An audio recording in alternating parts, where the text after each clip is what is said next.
Well, welcome to you all who are just joining us. We're letting some more folks filter in from the waiting room.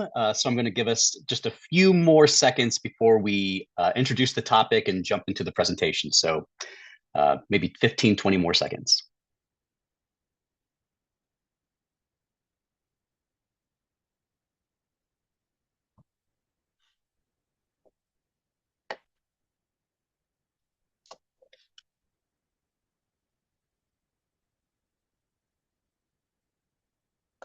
That should be sufficient time. Well, good morning, good afternoon, and potentially good evening, depending on when you're watching this, to everyone who is joining us on this webinar. My name is Chris Purnell. I'm with Cape and Krause, which is a division of Carr, Riggs, and Ingram. Pleasure to be with you guys to talk about group exemption changes. We have a few logistical / housekeeping things that I want to address regarding CPE and that sort of thing before we go ahead and get started. So with that, let's jump into the aforementioned CPE informational things to keep in mind. So first off, this is CPE approved. It's been approved for 1 credit in the tax field of study. Please note that CPE hours are calculated 1 credit per 50 minutes in attendance. There is no partial CPE credit offered for this webinar, so please keep that in mind. You should log in, stay logged in, watch till the end, because there could be something that you miss. There could be a spoiler at the end, and all your friends will be talking about it, and you won't know what's going on. So that's why you want to stay until the end. As far as logging in, please log in with your unique link sent to your registration email and stay logged in the entire webinar to ensure you receive the credit. You must answer at least 3 poll questions per hour to receive your CPE credit, and you must log attendance for a minimum of 50 minutes. Correct responses to the poll questions are not required. So if you have test taking anxiety, take heart, take a deep breath. It's not required that you get the correct answer to these. We do offer 4 polling questions. So if you miss one, that's okay, as far as you just don't answer one. But please try to answer all of them to ensure that you get that full CPE credit. Certificates will be distributed within 7 days of the actual event. And if you have any questions about the certification process of the CPE, you can email marketing@criadb.com. So what are we learning about in this upcoming hour? Well, recent IRS updates have introduced changes to group exemption rulings that will affect central organizations and their subordinate entities. So this webinar is meant to walk through those changes and what they might mean for your organization and your ongoing reporting. So what are the learning objectives? Well, I do hope you learn something. That'd be great. So there are 3 here. The first one is identify the updated IRS requirements for central and subordinate organizations under the revised group exemption guidance. Number 2, recognize the requirements for applying for a group exemption number in accordance with the new IRS standards. And last but certainly not least, apply principles to comply with the new requirements for central organizations. So now that we've gone through the learning objectives, let's learn a little bit about your presenter today, which is yours truly. Feels kind of odd to be the one introducing myself, but hello world. My name is Chris Purnell. I'm a tax counsel with Cape and Krause, and given our entity structure within the CRI universe, I'm also a partner of CRI Advisors and a partner at CRI Cape and Krause Advisors LLC. I've been in the tax-exempt tax space for about 6 years now. Before that, I was the leader of a legal aid organization in Indianapolis, Indiana, and I still sit in Indiana, the great city of Terre Haute, Indiana, home of Larry Bird, and the 1979 Indiana State Sycamores, which went to the Final Four and met the buzzsaw of Magic Johnson and the Michigan State Spartans. So there you go, a little bit of history. What's our agenda for today? Well, we got 5 points, and that last one is certainly very aspirational, but we'll see what happens. Number 1, we're going to walk through the why and the what of group exemptions, a little bit of history, a little bit of a primer or a primer, depending on what part of the country you're from, on group exemptions. Then we're going to move into what was the past, group exemptions until 2020. And then we're going to look to not necessarily the future, but the current state of things and ongoing, which is what currently is group exemption starting in 2026, some practical steps to consider, and then if time permits, we will try to get some of your questions. And I do have the questions open on my screen to sort of help ensure that if questions do pop up that are more substantive in nature, I might be able to address those. But again, no guarantees because these slides are what we like to call in the biz content rich. They are content rich slides. My hope is that there will be plenty of time, but we'll see what happens. First, the why and the what of group exemptions. So I am a lawyer. I'm licensed to practice law in the football state of Indiana. So definitions matter. Words matter. So to that end, we have ourselves a group exemption definition here on this slide. And what I've done here is I've emboldened some of the things that I'm going to double click on in this presentation. So that way we can sort of get our hands around what is a group exemption. So many of you all, this will be review because maybe you're a group exemption central organization or you're a subordinate organization of a group exemption.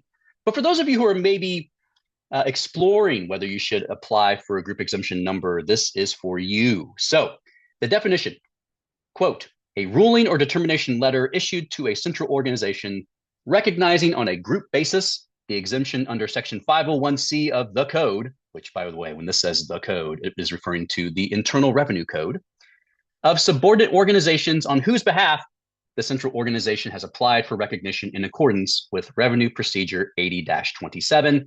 Then that central organization that receives that group exemption determination letter gets a group exemption number, which is a 4-digit number. So let's walk through that step by step, the emboldened portions. What is a ruling or determination? Well, a ruling or determination is kind of a process which requires that each organization that wants to be recognized as a tax-exempt entity by your good friends and mine at the Internal Revenue Service file some kind of form that the secretary prescribes. So in this case, for 501c3 entities, it's the form 1023. For other entities, it could be a 1024, et cetera. But you must give some kind of notice to the secretary in the manner that they prescribe that you wish to be recognized by the IRS as a tax-exempt entity. However, there is an important exception to that rule. In Code Section 508C1A, churches, their conventions, associations of churches, they're not required to file a Form 1023 to be recognized as a tax-exempt entity. They are in what's called a mandatory exception to that rule that's in Section 508. So just note that churches are not required to file the Form 1023 to be recognized as a tax-exempt entity. They simply must continue to operate in accordance with the tax-exempt rules. So kind of a nice little carve out there if you are a church, convention, or association of churches. So with that in mind, we will now launch our first polling question, which hopefully sounds really familiar. If an organization wishes to be recognized as a tax-exempt entity, it must notify the IRS through a filing. However, which of the following is given a mandatory exception from that rule? Food pantries, animal shelters with the cute, cuddly creatures, churches, their integrated auxiliaries and conventions or associations of churches, or none of the above. We'll give you a little bit of time to insert your responses, but hopefully, given the recency of the discussion, this should be a fairly clear one.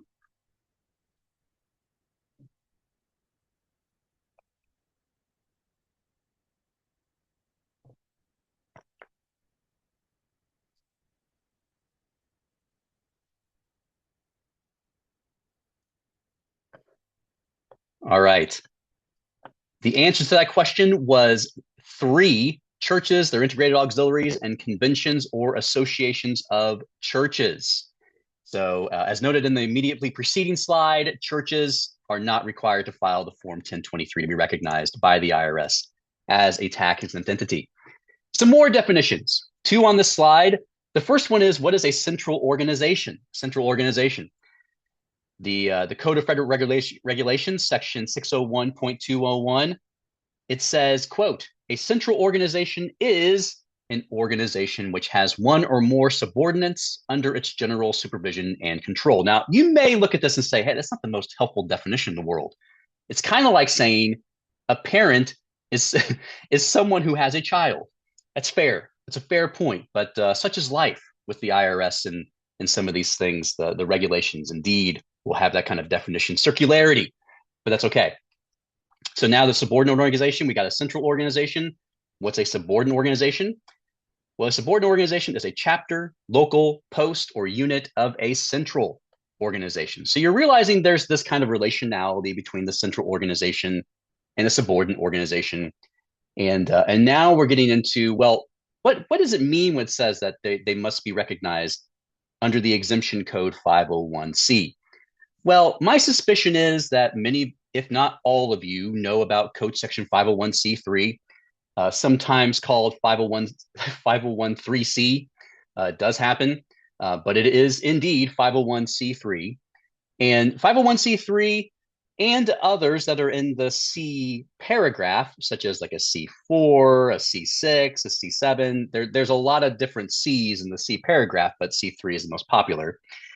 It relates to a category of tax exempt type entities. So C3 says this: corporations and any community trust fund or foundation organized and operated exclusively for religious, charitable, scientific, testing for public safety, literary, or educational purposes. And then it goes on to discuss a little bit more. So this is a very famous code section of the Internal Revenue Code. And basically the group exemption refers to organizations that are under one of the paragraphs in code section 501c. I just lifted out 501c3 because it's the most popular one. So now let's talk about why an organization might wish to get a group exemption number. What's the purpose? What's the raison d'etre, if you will? What are we trying to accomplish here? Well, there are a few big reasons here that I just want to lift out. The first and probably most important is that there is an administrative efficiency and cost savings to a group exemption number. So if you are an organization, maybe a large national organization, and you have local chapters of your large national organization, each one of those chapters could go out and file its own Form 1023 and get recognized as a tax exempt entity, go through that process. But that takes money. You have to pay someone who may look like and sound like yours truly, or another practitioner to help you file the Form 1023, not to mention some of the state stuff that has to happen on the front end, and then ongoing reporting, all that kind of stuff, although that still could happen even with a group exemption number. But that Form 1023, that's going to take, some inefficiency and some cost. Number two, faster recognition time. And for those new affiliate organizations, this is pretty key too. If you're one of those local chapters of a large national organization and you want to be recognized as an exempt entity, but don't want to have to wait for the Form 1023 process, which can take some time. The IRS, they do their level best. They really do.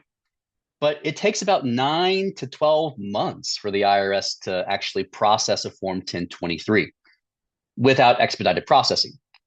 So being able to just sign on with a group exemption is a really significant boon for those subordinate organizations or would-be subordinates.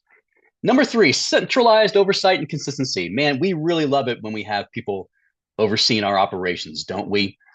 Maybe that's not the case for you. However, if there's a large national organization and they want to be able to keep tabs and some kind of line of sight on the different chapters and the posts and units, well, then having them under your group exemption number, it gives you a regular annual touch point to being able to see, are they really operating within the context of an exempt purpose? Are we really still aligned and rowing in the same direction as a large national organization? So that centralized oversight, maybe it's a little bit more important for the actual central organization. Number four, a simplified IRS relationship.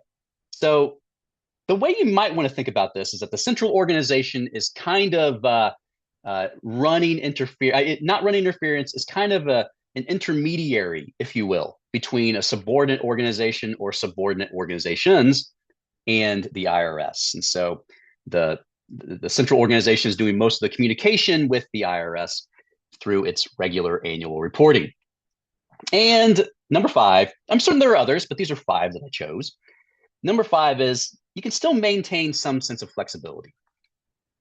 The large national organization, the example that I've been working with, it's not like they're exercising like absolute control over the activities of the subordinate organization, right? the subordinate organizations still have a lot of flexibility, a lot of autonomy, but you're still having some kind of connection there between the central organization and the subordinate organizations. Well, that's, I think it's really helpful. So at the end of the day, it's a little bit of trying to have your cake and eating it too. But just know that you're still giving up a little bit of autonomy. You're still kind of beholden to that central organization. So keep that in mind. And with that in our minds, let's now move on to polling question numero dos. Which of the following would not be a reason why an organization would want to be included as a subordinate in a group exemption? Okay, so we're looking for the reasons why it might not wish to be a subordinate. Keep that in mind. Number one, it wants to be entirely autonomous and not beholden to any other organization's requirements. Number two, it wishes to have its exempt status recognized more quickly. Number three, it wishes to simplify its relationship with the IRS. And number four, it appreciates the centralized support that is given by a separate organization. So which of these is not a reason for why an organization would want to be included as subordinate in a group exemption? And I'll give you all just a few more seconds to answer this question.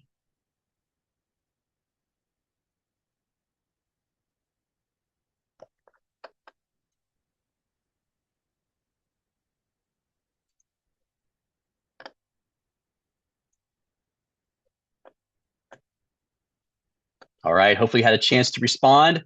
The correct answer is number one. If you want to be entirely autonomous and not beholden to anybody, I feel like that's like an old-timey saying. I'm not beholden to anybody. If you don't want to be like actually beholden to literally anybody, well, then reality is going to be hard. But if in the context of being a subordinate organization, you really do need to have an element of being beholden to that central organization. So that would not be a reason for being included as a subordinate organization. All right. So now we're moving into the second portion of our webinar. What was? So this has got to feel a little bit of the ghost of Christmas past, the ghost of Christmas present and future, even though we're well past Christmas at this point. But I got a little snow outside my window here in Indiana, so maybe I'm getting nostalgic. Who knows? So what was the reality until 2020 under Revenue Procedure 80-27?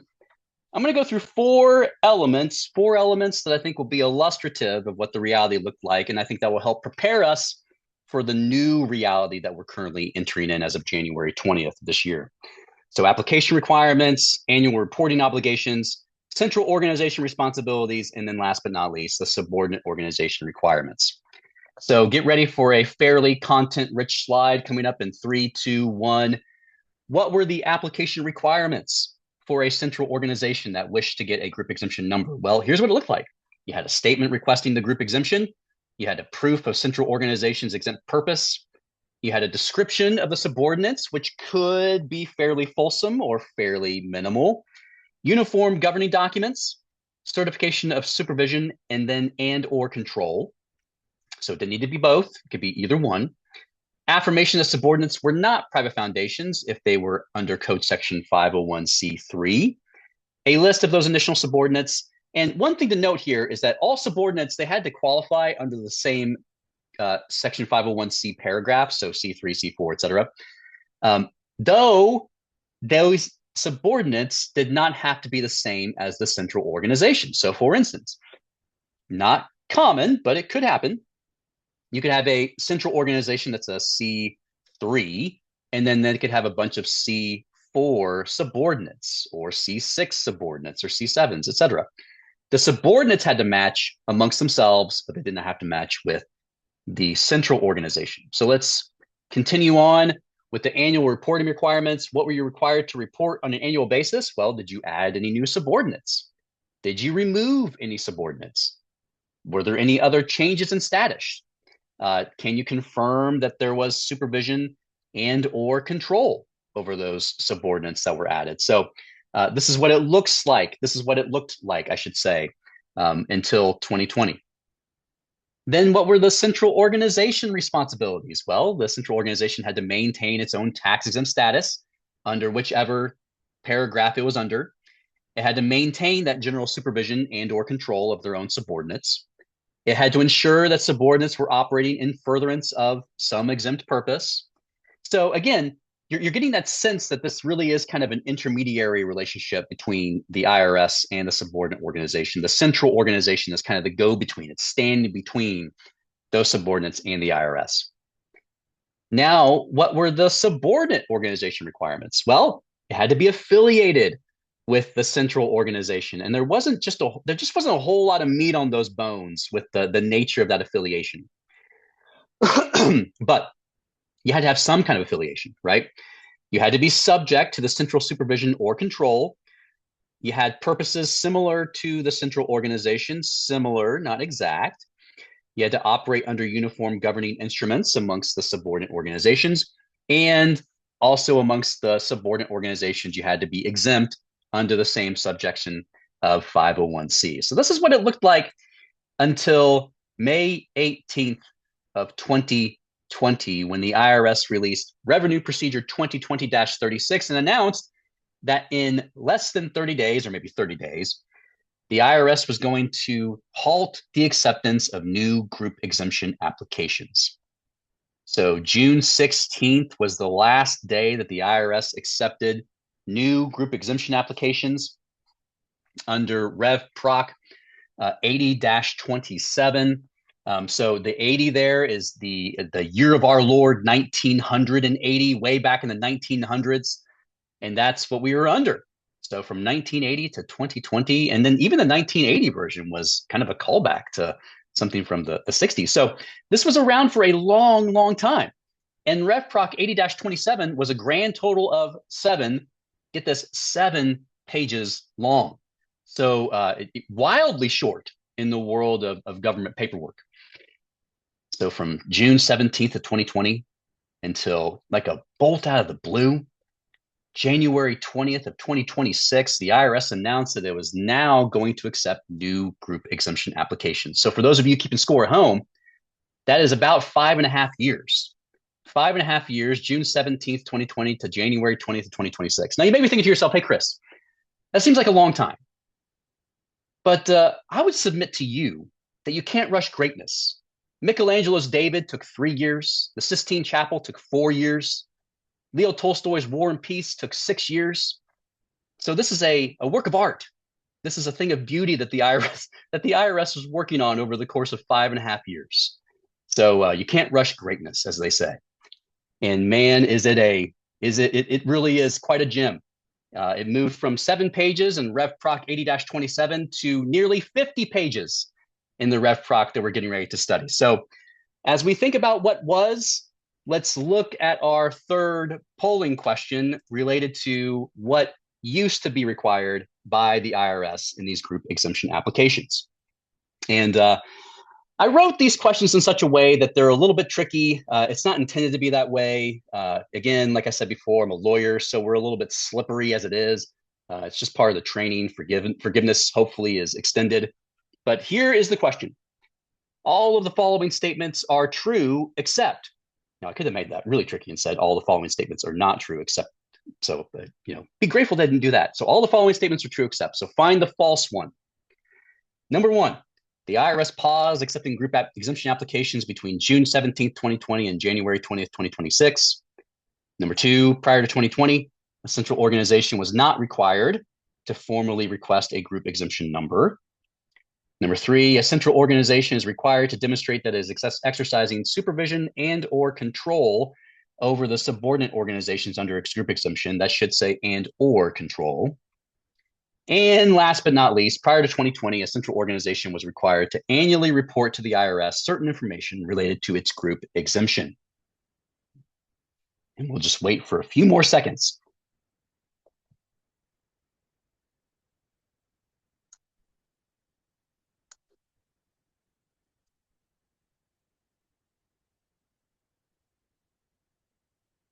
All right, hopefully that's enough time for you as you've been working dutifully on that question. The answer is number 2.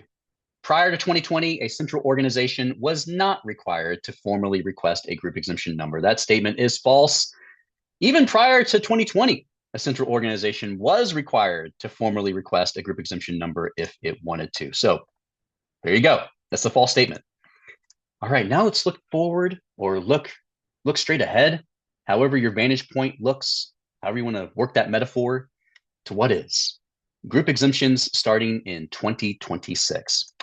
So what I've done here on this slide is I've tried to sort of summarize the big changes here with the group exemption application process and requirements. Okay, so I've noted that some of them are new requirements, new processes. Some of them are, for lack of a better term, enhanced. So here we go. There's a new electronic application process. And by the way, the numbers to the side that are in italics, those are kind of where you can find those if you wanted to go and enjoy some light reading of the revenue procedure 2026-8 and all of its 49 pages of glory. By the way, which that's honestly kind of concise with the way that there's just been a bonanza of pages that are written these days. So that's what those numbers on the side are. So for ease of navigation, there's a new electronic application process. There is a new minimum number of subordinates requirement. There is a new maximum number of group exemption letters that a central organization can hold. There are enhanced affiliation and supervision/control requirements. There is a new uniform purpose statement requirement. And I probably should have put enhanced there because it's more enhanced than brand new. So, keep that in mind.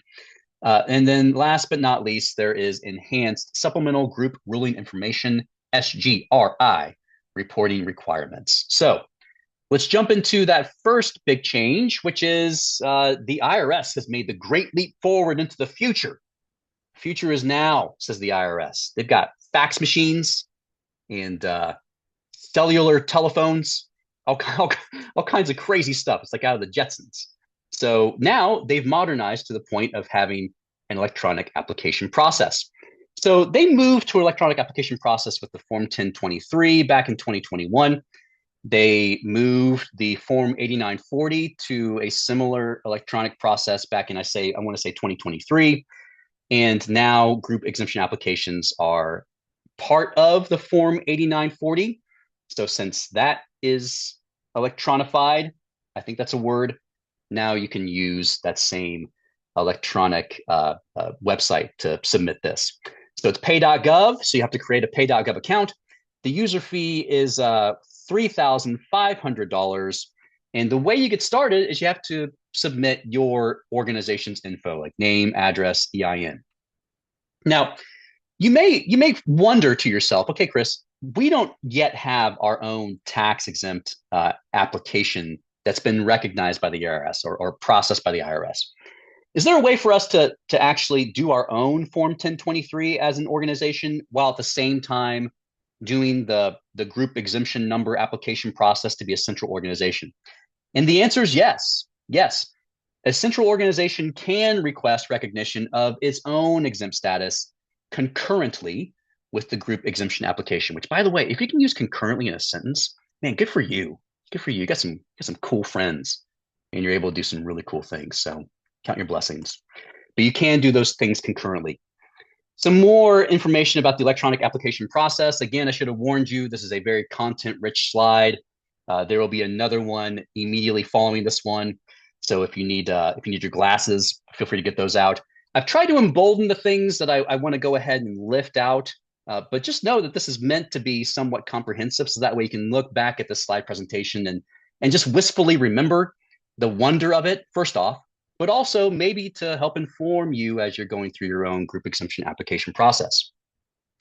So there must be some kind of representation that each subordinate is affiliated with the central organization and subject to the central organization's supervision and or control. So that's one thing to note on your application. You must also represent that no subordinate organizations are organized under the laws of a foreign country. So these must be U.S. entities. And the third point that's bold on the slide is that you must represent that no subordinate organization has had its tax exempt status automatically revoked. So this is an interesting thing. Subordinate organizations that don't jump onto the central organization's annual Form 990, they have to file their own Form 990, right? Provided that they're required to file a Form 990, which we'll get into some of the exceptions later on in this broadcast, in this presentation. So provided that you are required to file a Form 990 and you don't get on to the central organization's 990, then you got to file your own. But if you don't file for 3 years, then you're subject to the automatic revocation process by the IRS. You cannot just jump on as a subordinate organization if you've been automatically revoked by the IRS onto a central organization's application for group exemption. So keep that in mind. Keep that in mind. That's an important, bold statement right there. Some more about the subordinate organization. If it's a 501c3 and a public charity under 170B1A6, that's what we call it in the biz. The paragraphs of section 509A and 170B1A under which they are classified. So that's another thing that you got to pinpoint under which foundation classification they're under. Representation regarding the uniform purpose statement. They don't want you to submit all these uniform purpose statements to them, but they want you to represent that you have them. You do need to provide them with one text of the uniform purpose statement and then have a detailed description of each subordinate's purpose and activities. So, and then there are other representations that are on here too. So I'll let you review those at your leisure if you're interested in applying. Now to the things that are fairly concrete changes and honestly fairly significant from what they were in 2020. There are two on the slide. Number one, the minimum number of subordinates. And then number two, the maximum number of group exemption letters.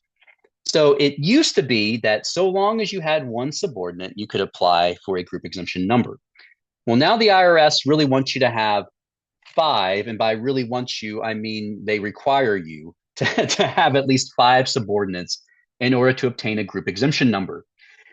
So that's an important entry point. Okay, if you're a smaller organization and you've got maybe 2 or 3, then that's not going to get you there. You need to have at least 5 before the IRS says, yep, we think that you can go ahead and apply for a group exemption number.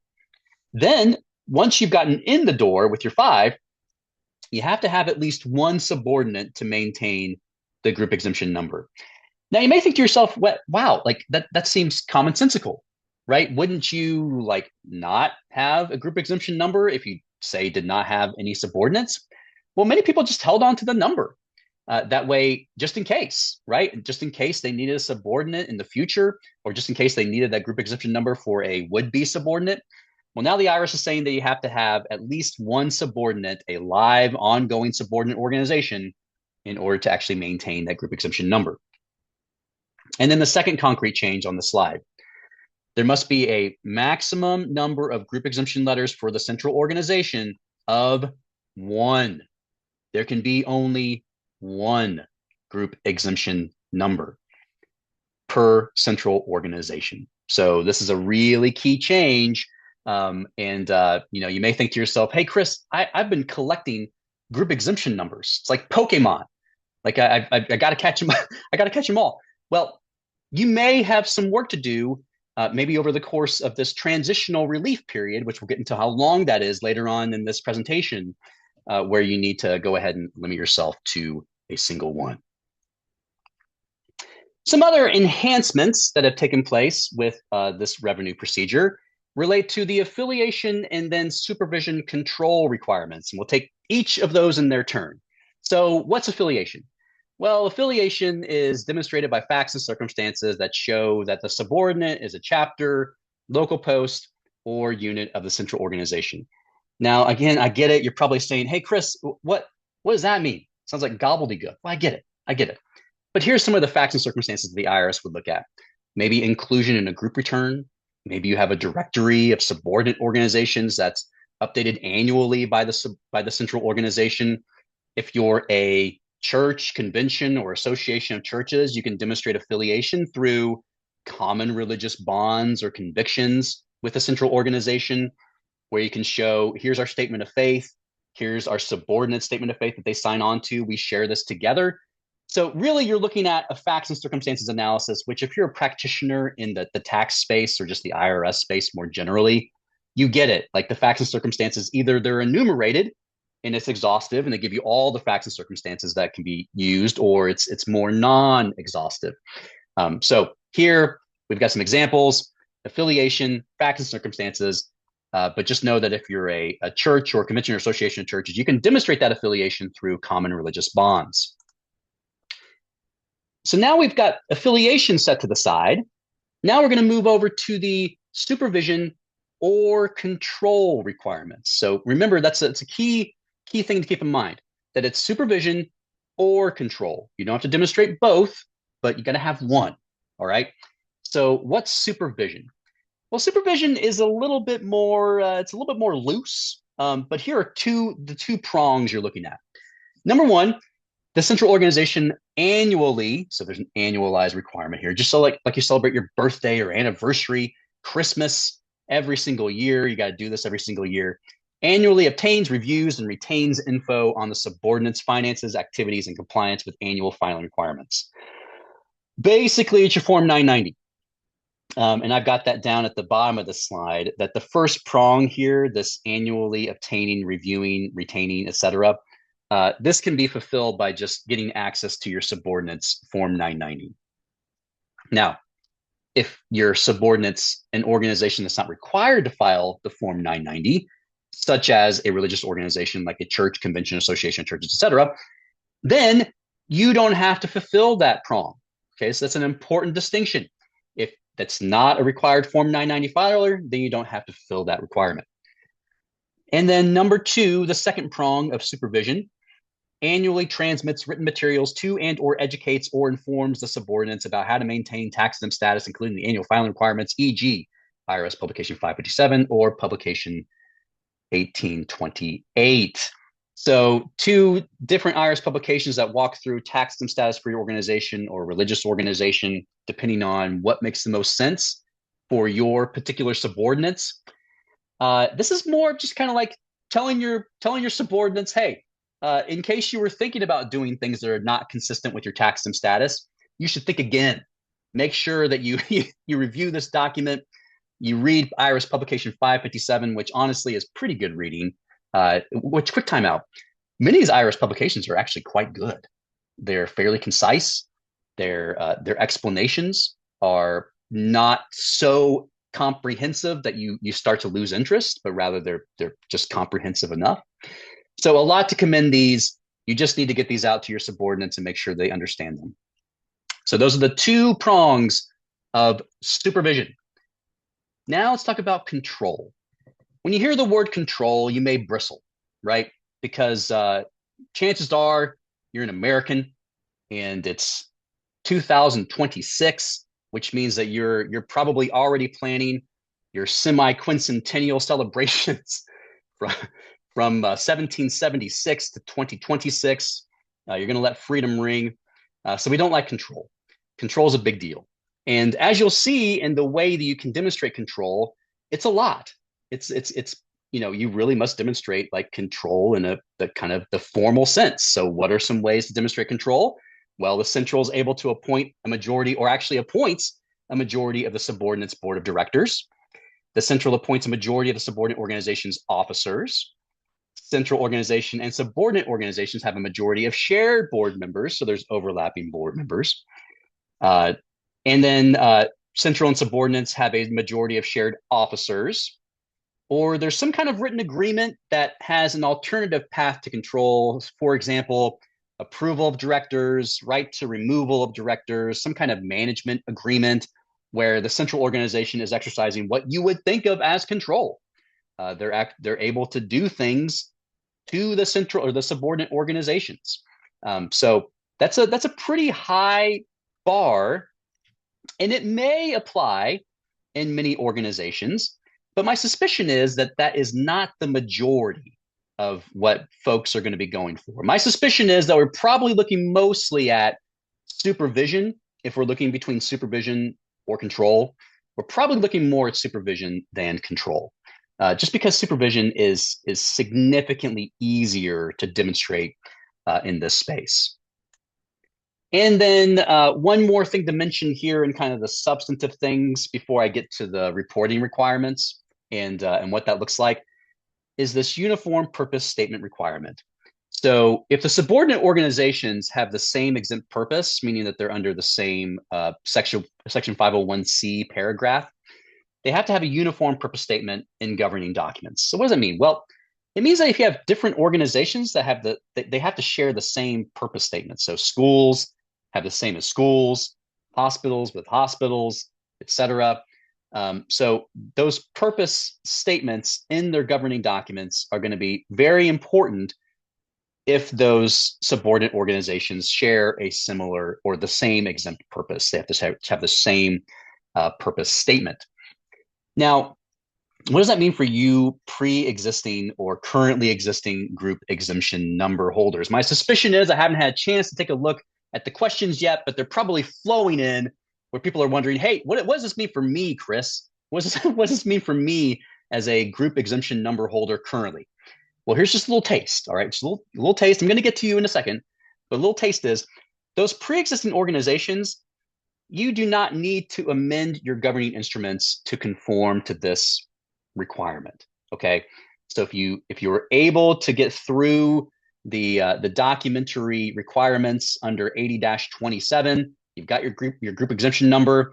You do not need to go through and amend your uniform purpose statements or your documents in that way. Now, that being said, you may do that. You may want to do that on the go forward. It just really depends on what your organization is thinking at this stage, but you're not required to. You're not required to. All right, let's talk about SGRI for a couple of slides. What must you report on an annual basis? Well, the way that the revenue procedure words this, and this was also the language in 80-27 back in the day, is that it must be all changes in purpose, character, or method of operations of all subordinate organizations. So, and then the rev procedure kind of moves down through particular changes that they want you to sort of lift out: changes in the subordinate's address, subordinates that are no longer included, subordinates whose exempt status has been automatically revoked. That's something to keep in mind. You need to keep tabs on whether your subordinates have had their exempt status automatically revoked due to 3 years of non-filing. That may or may not be a new thing for you, but if you are a current group exemption number holder or are thinking about getting a group exemption, this is something you need to keep in mind. And then subordinates that are being added. Some more required information: name, mailing address, EIN for each subordinate organization that's on the list. That's fairly standard procedure, standard fare. But as we talked about before, the IRS sleeping into the future's now. This will be an electronic submission eventually. Eventually, don't rush them, all right? They've only had 5.5 years to work on this, okay?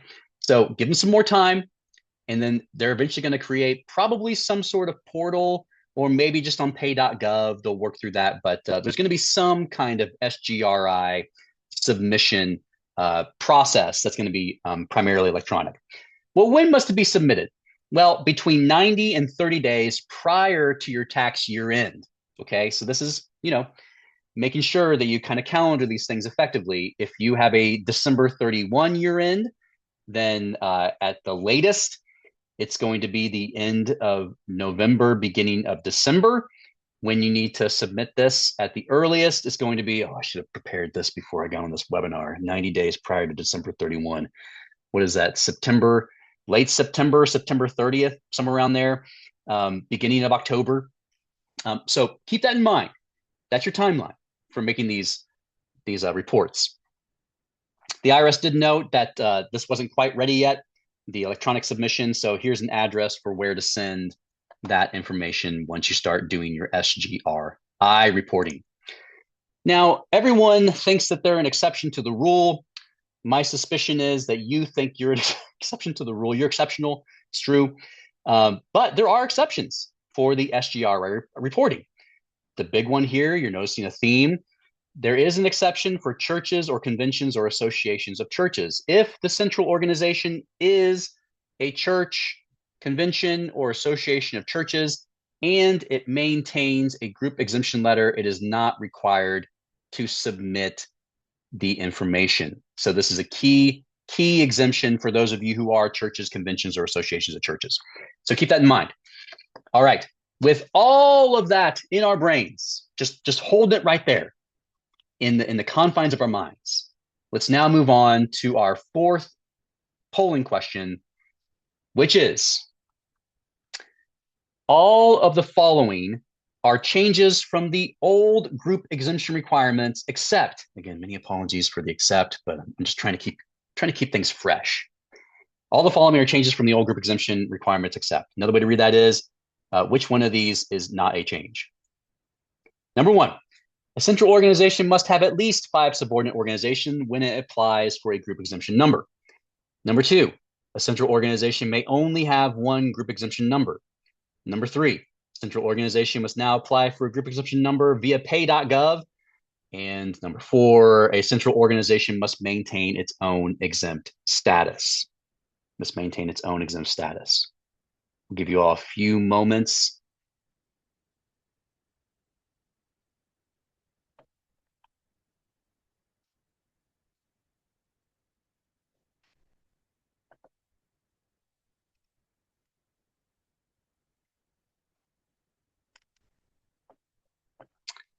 Okay, hopefully that's enough time to answer the question. The answer is number four. A central organization must maintain its own exempt status. That has been the case since time immemorial. Since time immemorial, um, since group exemption numbers have been around, a central organization must maintain its own exempt status. You gotta make sure that you're doing okay before you can check on your subordinates. Kind of like when you're on an airplane, they tell you, hey, if you're traveling with a small child, make sure that you grab the mask with oxygen first before you give it to your child. Central organization must do that before it can take care of a subordinate. All right. So what are some practical steps? Well, this may be the payoff for many of you organizations as we've gone through some of the conceptual underpinnings of group exemptions more generally. Now let's get practical. Let's think through, okay, Chris, thanks for all the information. Really good stuff, highly entertaining, 5 stars, maybe even 6 if possible.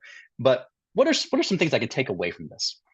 Well, number one, and maybe most importantly, existing central organizations have until January 22nd of 2027 to conform to the new rules. And we'll talk about which ones apply to you and which ones don't and all that good stuff in the coming slides. So, okay, you got less than a year, so 9 to 10 months to kind of process this. So do you have at least one subordinate? Then, you have to add one or terminate the group exemption.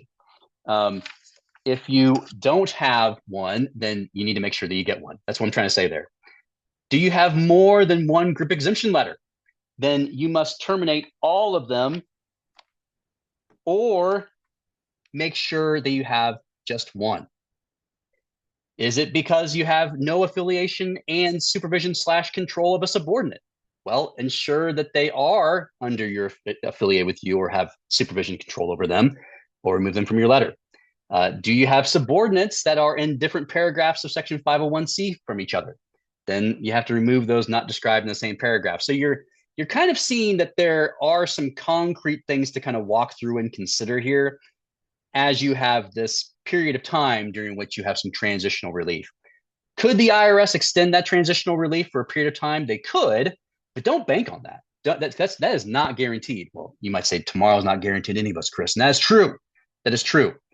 However, in this case, you've got about 10 months, plan accordingly, and think also through, well, okay, what provisions, if any, do not apply to organizations with pre-existing group exemption holders? We already talked about one, this uniform purpose statement requirement. If you already have a group exemption number and you do not have this uniform purpose statement requirement on lock, that's okay.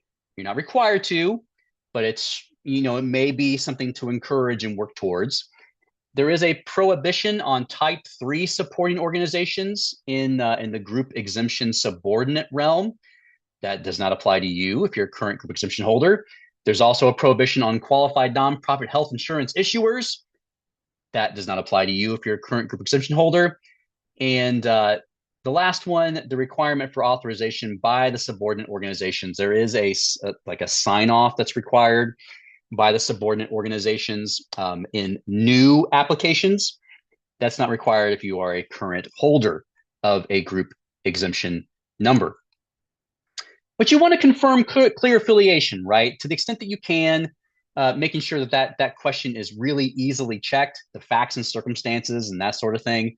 So check your articles of incorporation, check your bylaws, maybe do a spot check of your subordinate organizations, articles of incorporation, bylaws. Maybe think about some kind of MOU if that could make sense for you. Now, here's the scoop. Scaling this can be hard. I completely understand that.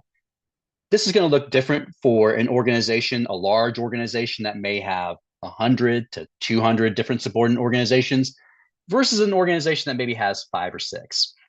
So keep that in mind. Think through it. You may want to create some written policies that show how the central organization will supervise or control the subordinate organizations. And remember, it's supervision or control. Supervision or control. Supervision is the one that's fairly easy. You have to retain an annual basis, some financial information, that kind of stuff that would be reflected on a Form 990 annually. And then number 2, getting information out to your subordinates regarding how to maintain their exempt status. So maybe develop policies on when those things will go out. Maybe it's at the end of the calendar year. Maybe it's in the middle of the year. But making sure that you're doing those sorts of things on a regular basis so that way everyone's on the same page as to why you're doing it. You're doing it to make sure that you're checking that box with the IRS as a central organization. Some compliance and record keeping things, annual information tracking, making sure that if you don't have systems in place to make sure that, okay, we checked in on unit number 6 of our subordinate organizations, and they've got the IRS publication 557, but we still need to get that annual information from them as far as their 990 and that kind of stuff. So having some kind of tickler system in place, having some kind of spreadsheet in place. I get it. You may not want to breed another spreadsheet, but such is life, or create some other kind of system that may be more useful to you. Educate, communicate with your subordinate organizations. Maybe get a professional to come in and do a training event for your staff and perhaps the staff of the subordinate organizations, so that way they can understand why you're sending this information to them, why you're requiring this annual information from them. That sort of thing could be really helpful. Or if you've got staff inside your organization that's now going to be the owner of the central organization reporting process, making sure that they're well trained, that they're spun up. Feel free to use this slide deck. Feel free to reach out to a tax professional to get some more insight on what that could look like, some practical tips and things like that. So that way they can get effectively trained and resourced to be that central organization maven, if you will, czar, if you're a little bit more authoritative. One more slide on practical steps, and then I think I might have a couple of minutes for some questions. So 2026, think of it as a planning and compliance year. So maybe you're a would-be central organization and you're thinking to yourself, okay, I've got a pretty good handle on what the requirements for what I'm supposed to do, what I need from my subordinate organizations. I've got a pretty decent handle on what the application looks like. I need to get into pay.gov and take a look. I need to assess my readiness for what's to come, though. I think that's really wise. Count the cost, making sure that you're taking into account the things that are ongoing requirements for you before you jump right in, right? You don't just pop the question before you think about whether you're ready for marriage. Am I right? So that's kind of the situation here as a would-be central organization, thinking through the reporting requirements, thinking through what's required of you as a central before you move forward with the application. I think it's going to be really good. Remember, January 22nd, that's your new D-Day. If you are a current group exemption holder and you're thinking to yourself, okay, I gotta kick the tires and make sure that the things that I currently have in place with my subordinates is sufficient, taking into account the things that are not required of me to check the box on with the new requirements. Great. Review your governance documents. Consider some kind of written policy that could guide your central and subordinate organization relationships. Confirm that you have 5 if you're getting ready to apply. I mean, this is kind of elementary, but if you're in that 3 to 4 space, maybe it's time to think through, okay, what could it look like for us to press into that 5th? So that way we can actually apply for this group exemption number. If you're at 1 or 2, you may want to counsel those local units on getting their own exempt status, to be totally frank, because you just might not be in the universe of getting to that 5 number, which is required for a group exemption number holder in the first place. And then last but not least, this is not a shameless plug for yours truly. It is a shameless plug for tax professionals everywhere on this great planet. But strongly consider using the services of a professional when reviewing your current group exemption policies, procedures, that sort of thing.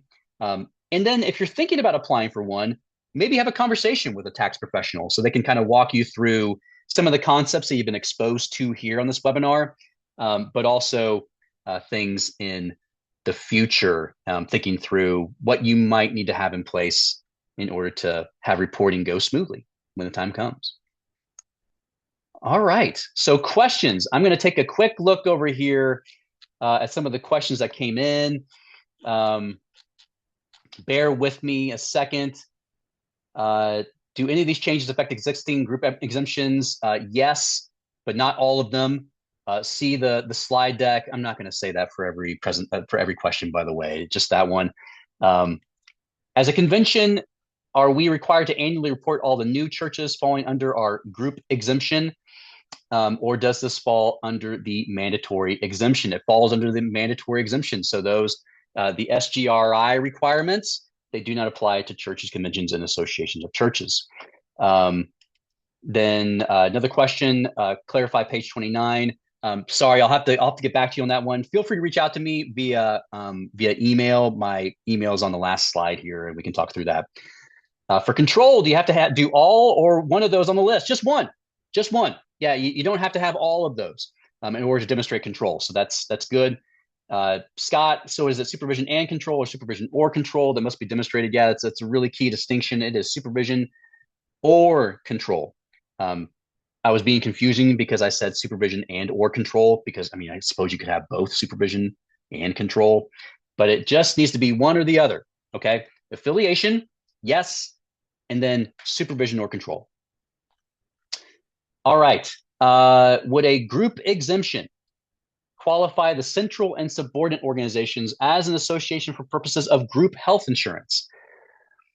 I'm fairly certain I know the answer to this question, but I'm going to leave it as a probably not, but you'll want to check with your group health insurance provider to see what they think, because it very well may be that it could. So check with them first. Maybe it could. I'm 50-50. Is it accurate that 3-year auto revoke for non-reporting of 990 does not include churches? That is correct. Churches are not required to file the annual Form 990, so therefore it would not apply to them. If you are a convention of churches, since churches do not have to submit a Form 990, is the only requirement effectively that you demonstrate supervision by providing each church annually with education information about maintaining their status? That is effectively correct. That's effectively correct. Affiliation has those 2 prongs, annually getting that information, which can be represented by the 990, annually giving them information about maintaining exempt status, which can be through the IRS publications, that sort of thing. And the Rev Proc says that if they don't file a Form 990, then that first prong is effectively already taken care of. So Scott, you're absolutely right. Is there a form for existing group exemption number organizations to communicate requirements to continue as a group exemption number? If I'm reading this correctly, I think that this refers to how do you figure out whether you currently operate are going to be okay. I'd recommend, number one, taking a look back at the slides that I had during the what was, and then taking a look at the things that are required of current group exemption number holders, and seeing, what are the things that have been added together to get there. And then if this is the last question that I think I'll be answering. Okay. This is the one that popped up, so forgive me. Regarding existing group exemptions, we are a church covered under the SBTC group exemption. I was looking at a grant application. The application stated that an org with a group exemption is not able to apply for a grant. Have you seen this before? Do you know of a workaround? If not, could I expect a 9 to 12 months timeline for made application for our own tax exempt status? The answer is grantors can kind of do what they want, right? So if they choose to say that they don't like group exemption numbers, then it's kind of difficult for you to work around that, right? There's no legal requirement that they accept you as a subordinate in a group exemption and accept your grant application. However, if they do say that, then the first thing I would do is try to help them understand that you're still a tax exempt entity, albeit under a group exemption number. Then if that doesn't work and you're still intent on applying for this particular grant because you just, it's just amazing, who knows what it is, then in that case, yes, you could apply with your own Form 1023 for your own independent recognition of tax exempt status. You probably could still expect 9 to 12 months, but I will say this, the IRS is more keen on granting expedited processing of Form 1023 applications if you can give them some kind of concrete reason for why you need that to be done in an expeditious manner, which I've seen that timeline get shortened from 9 to 12 months to 2 to 3 months. Those are all subject to change. This is not a promise. It's like when my kids were little and I said the words ice cream. It was an automatic promise. This is not that. So keep that in mind. Timelines shift over the course of time. Well, everyone, it has been a real pleasure to be with you over the course of the last hour. Again, my name is Chris Purnell. My contact information is right there. Hopefully the slides will be available to you soon. If you'd like to connect with Cape and Krause, we are on all kinds of social media. If that is your jam, please look us up. And as always, feel free to reach out anytime with any questions you have. We would love to be of assistance to you. So with that, many thanks. Take care.